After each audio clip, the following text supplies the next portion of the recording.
Hi friends, இன்றைக்கி என்ன video பார்க்க போகிறோன்னா கேக் எப்படி செய்யுதுன்னு பார்க்கலாம் வாங்க. எக்லெஸ் கேக்கு.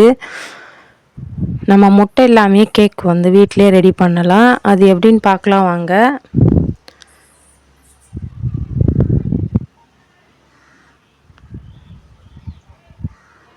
அதுக்கு தேவையான பொருளெல்லாம் எடுத்து வச்சுக்கலாம். ஃபஸ்ட்டு வந்து ஒரு அடிகனமான குக்கரை எடுத்து அதில் வந்து சால்ட்டு கொஞ்சமாக போட்டால் தான் கொஞ்சமாக போட்டு அப்படியே பரப்பிட்டு அதுக்கு மேலே ஒரு ஸ்டாண்டு வச்சுக்கலாம். இதை வந்து ஃப்ரீ ஹீட் பண்ணணும்.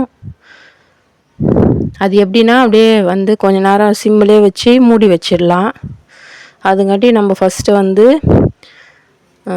கேக்குக்கு தேவையான பேட்டர் வந்து ரெடி பண்ணிக்கலாம். ஃபஸ்ட்டு வந்து சர்க்கரையை வந்து கொட்டி மிக்சியில் அரைச்சிக்கலாம். 1.25 கப்பு மைதா எடுக்கிறோன்னா 1 கப்பு வந்து சுகர் கரெக்டாக இருக்கும். அது நல்லா பவுடர் பண்ணி எடுத்துக்கலாம்.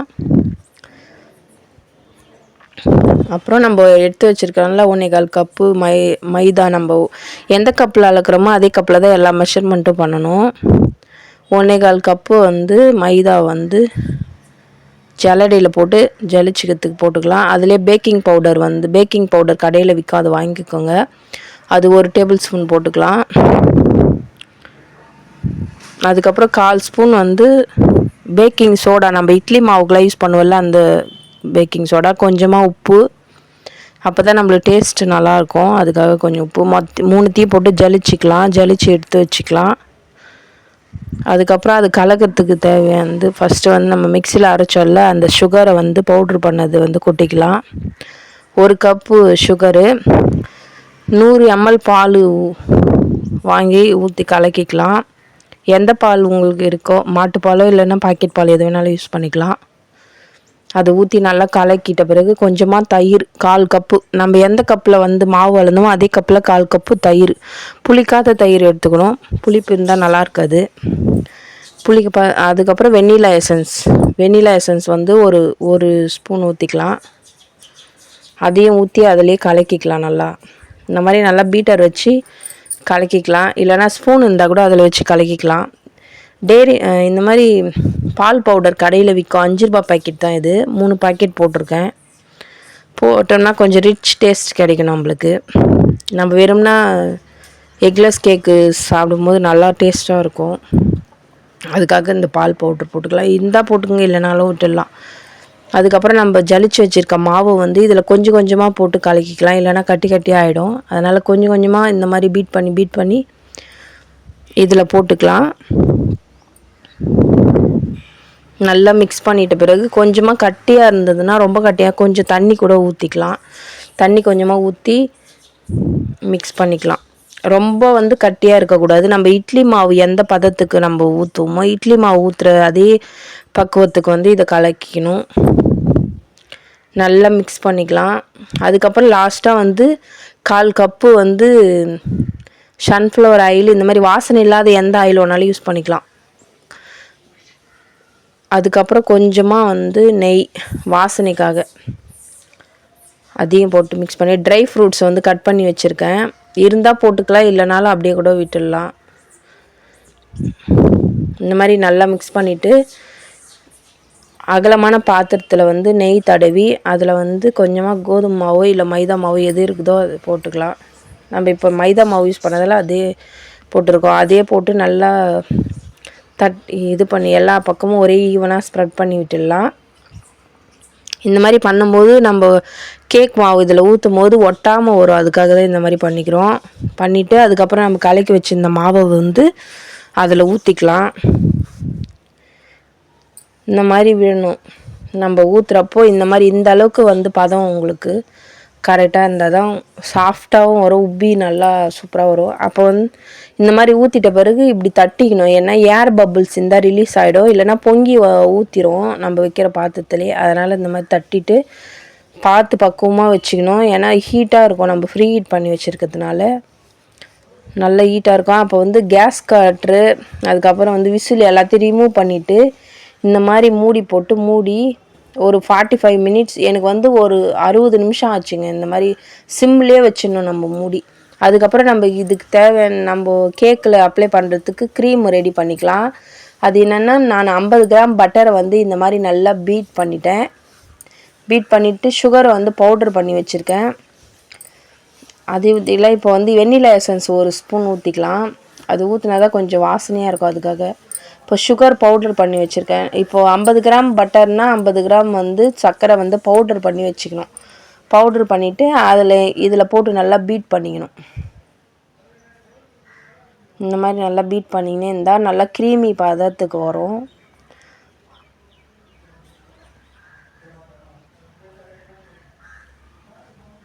இந்த மாதிரி பீட் பண்ணினே இருந்தால் நல்லா இப்படி தூக்கி பார்க்குறப்போ வந்து விழாமல் இருக்கும் அந்த விஸ்க்லேருந்து. அதுதான் வந்து பதம். அதுக்கப்புறம் இந்த கேக் வந்துச்சான்னு பார்க்கலாம். அதுங்காட்டியும் கேக் வச்சது வெந்துச்சு.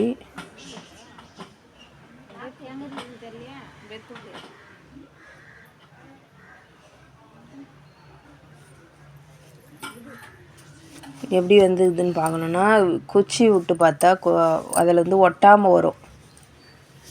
குச்சி வந்து நடுமயமாக சொருகி பார்க்கணும் அந்த மாவில்.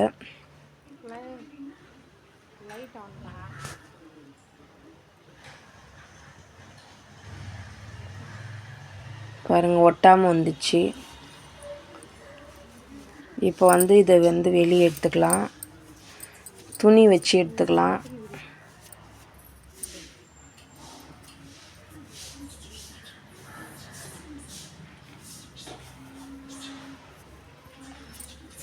எடுத்துட்டு ஒரு அரை மணி நேரம் ஆறட்டும். அதுக்கப்புறம் நம்ம எடுத்துக்கலாம். அரை மணி நேரம் ஆறு நம்பருக்கு எடுக்கணும். இல்லைன்னா சூடாகவே எடுத்துட்டோன்னா நம்மளுக்கு வந்து கேக் வந்து உடஞ்சிரும்.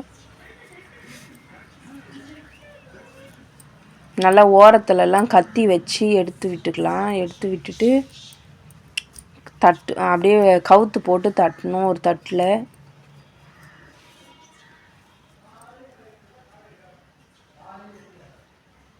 கத்தியில் இந்த மாதிரி ஓரெல்லாம் எடுத்து விட்டுட்டு அதுக்கப்புறம் வந்து நம்ம ஒரு பிளேட்டில் வச்சு தட்டினோன்னா வந்துடும் ஈஸியாக. அதை பாருங்கள், அடி கூட பிடிக்கல பாருங்கள், எப்படி அழகாக வெந்துச்சு பாருங்கள். அழுத்தினா எவ்வளோ சாஃப்டாக இருக்குது பாருங்கள்.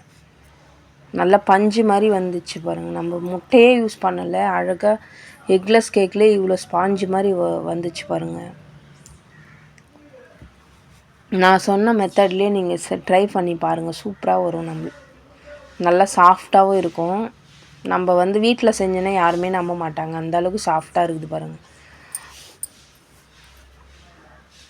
அதுக்கப்புறம் நம்ம வந்து இந்த க்ரீம் வந்து செஞ்சு வச்சுருக்கோம்ல, அதை வந்து அப்ளை பண்ணிக்கலாம். அது எப்படின்னா, நம்ம கேக்கை வந்து பாதியாக கட் பண்ணிவிட்டு நல்லா பெரிய கத்தியாக இருந்தால் நல்லா அழகாக கட் பண்ணோம். சின்ன கத்தியில் வந்து கட் பண்ணுறதுக்கு வாட்ட வராது. அதனால் பெரிய கத்தி எடுத்து பாதியாக கட் பண்ணிட்டேன். பாதியாக கட் பண்ணி அழகாக எடுத்து தனியாக வச்சுட்டு அதில் வந்து க்ரீம் வந்து அப்ளை பண்ணணும்.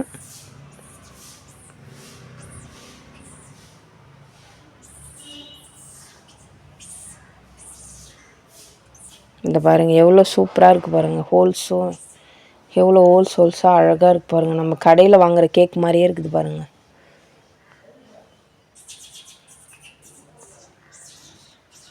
இதே மெத்தடில் நீங்கள் ட்ரை பண்ணி பாருங்கள் வீட்லேயே. நம்ம இதுக்கப்புறம் நம்ம கடையிலே வாங்க மாட்டோம், அந்தளவுக்கு சாஃப்டாக இருக்குது பாருங்கள். எவ்வளோ நம்மளே வீட்டில் செஞ்சோன்னே நம்மளாலேயே நம்ப முடியாது, அந்தளவுக்கு ஆச்சரியமாக இருந்தது எங்களுக்கே. நல்லா சாஃப்டாக வந்தது. இப்போ க்ரீம் வந்து நல்லா அப்ளை பண்ணிக்கலாம்.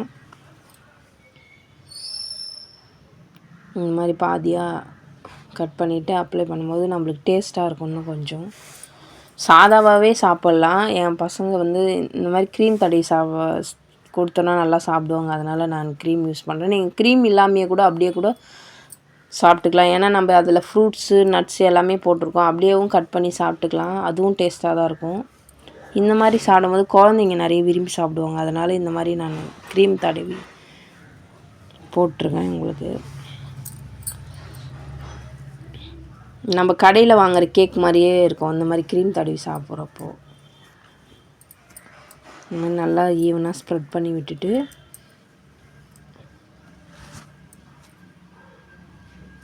இந்த மாதிரி கத்தியில் வந்து நைஸாக பண்ணி விட்டுக்கலாம். அப்போ தான் பார்க்குறதுக்கு வந்து அழகாக லுக்காக இருக்கும்.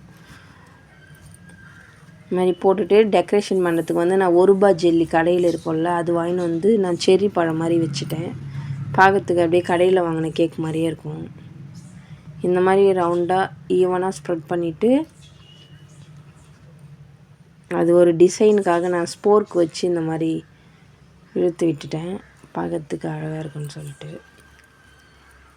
இந்த மாதிரி பண்ணிவிட்டு அப்புறம் செர்ரி பழத்துக்காக நான் என்ன பண்ணேன்னா அந்த ₹1 ஜெல்லி வந்து வச்சுட்டேன்.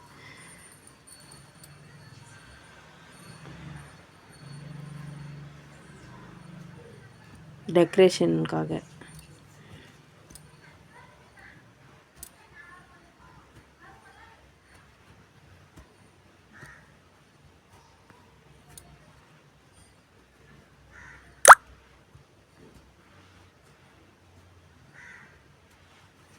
பாருங்கள், கடையில் வாங்கின கேக் மாதிரியே இருக்குது பாருங்கள்.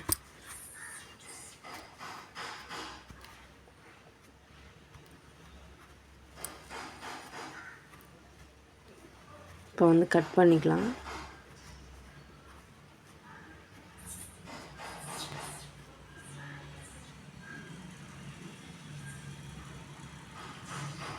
இந்த மாதிரி க்ரீம் தடவிட்டு உடனே சாப்பிட்லாம், இல்லை கொஞ்ச நேரம் சாப்பிட்டாலும் நல்லாயிருக்கும்.